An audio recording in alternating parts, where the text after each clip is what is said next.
Hoy vamos a seguirle la pista a un personaje fascinante, uno bastante misterioso, un observador que ha sabido adaptarse para mirar el mundo a lo largo de 3 siglos.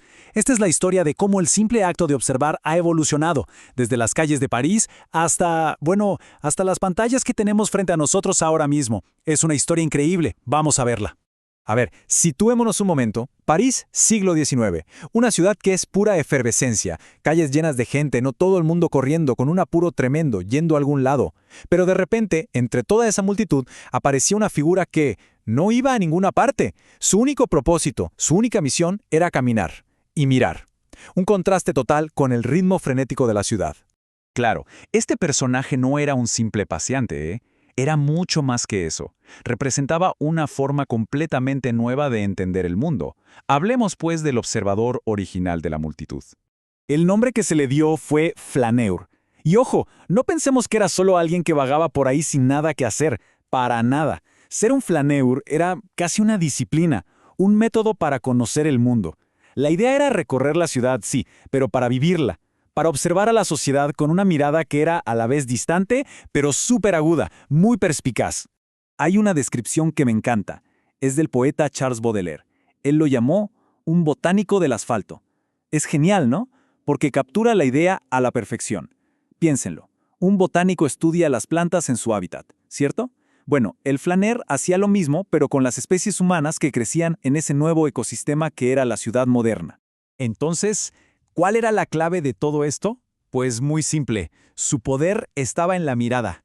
Mientras el mundo entero corría, literalmente, persiguiendo el progreso, el comercio, el trabajo, él hacía algo radical, se detenía. Se daba el lujo de parar y leer la ciudad. Sí, leerla, como si fuera un libro gigante lleno de secretos y significados. Era en esencia un cronista silencioso. Pero, como sabemos, el mundo no se queda quieto. La sociedad cambia, la tecnología avanza y nuestro observador, pues, no se podía quedar atrás. El Flaneur tuvo que reinventarse. La evolución es súper clara, ¿no? Miren, en el siglo XIX la cosa era observación pura. Luego, en el XX, se pasó a la documentación. Y ya en nuestra era, en la era digital, dimos el salto al análisis. Pero bueno, vayamos por partes. ¿Cómo fue ese primer gran cambio? ¡Claro! El siglo XX llega con juguetes nuevos. La cámara de fotos, los cuadernos de notas, los periódicos, un montón de herramientas poderosas. Entonces el objetivo ya no era solo mirar, ahora era registrar, documentar todo lo que pasaba. Lo interesante es que la esencia, esa mirada curiosa seguía ahí, intacta. Pero ahora se podía atrapar y hasta compartir. Y entonces llegó Internet. Y con él un cambio que fue un antes y un después, el salto más grande en la historia de nuestro observador. Aquí es cuando nace el algoritmo Flaneur. Lo que pasó fue monumental.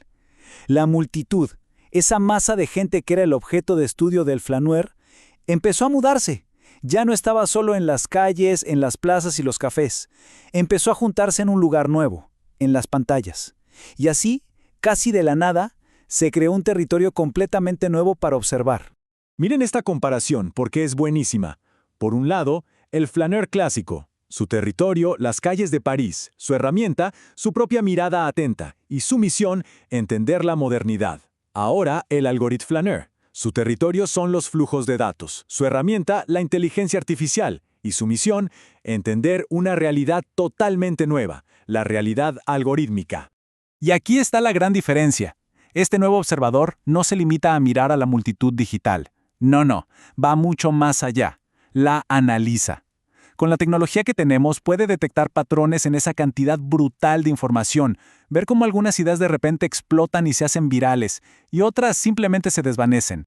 Entonces, estamos hablando de que este nuevo observador explora un mundo que no se ve, no se puede tocar, pero que sin embargo nos moldea la vida todos los días. Es el territorio invisible. ¿Y qué es exactamente este territorio? Bueno, es lo que se llama la realidad algorítmica. O sea, es la experiencia humana, pero mediada por sistemas que todo el tiempo están eligiendo, ordenando y filtrando la información que nos llega. Es la nueva ciudad.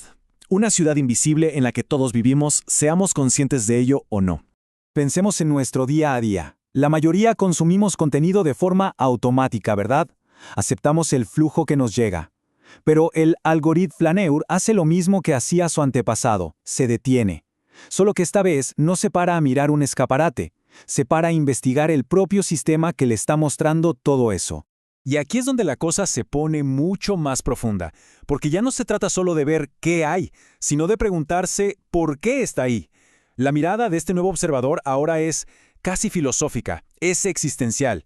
Se hace una pregunta que es fundamental. No solo ve el video o lee el titular, se pregunta, a ver, ¿por qué justo este contenido está apareciendo en mi pantalla? ¿Qué fuerzas lo pusieron aquí justo ahora? Y la cosa sigue, con una pregunta todavía más crítica. ¿Quién está organizando la visibilidad? O sea, ¿quién tiene el poder para decidir qué ideas, qué noticias, qué personas vemos? Y cuáles se quedan en la sombra en esta nueva plaza pública digital. Y finalmente llegamos a la pregunta del millón, la más grande de todas. ¿Cómo se están formando las historias que nos contamos como sociedad? ¿De qué manera estos sistemas que no vemos están construyendo lo que creemos? Así que como ven, el desafío ya no es el mismo, cambió por completo. Si antes la tarea era entender la ciudad moderna, ahora el reto es muchísimo más grande. Es entender cómo se construye la propia realidad en un mundo mediado por algoritmos. Al final del día, todo vuelve al mismo gesto. Un gesto superhumano, súper simple, pero increíblemente poderoso: detenerse. Detenerse a mirar el mundo cuando todos los demás simplemente pasan de largo sin prestar atención. Y ese gesto es el hilo que conecta a aquel observador de París con el de hoy. Solo que ahora hay que añadir un pequeño detalle. Un detalle crucial. Y es que ese mundo que observamos, ese mundo que necesitamos entender, también está sucediendo aquí adentro, en nuestras pantallas. Y quizás es justamente ahí donde se esconde el mayor de los misterios de nuestro tiempo.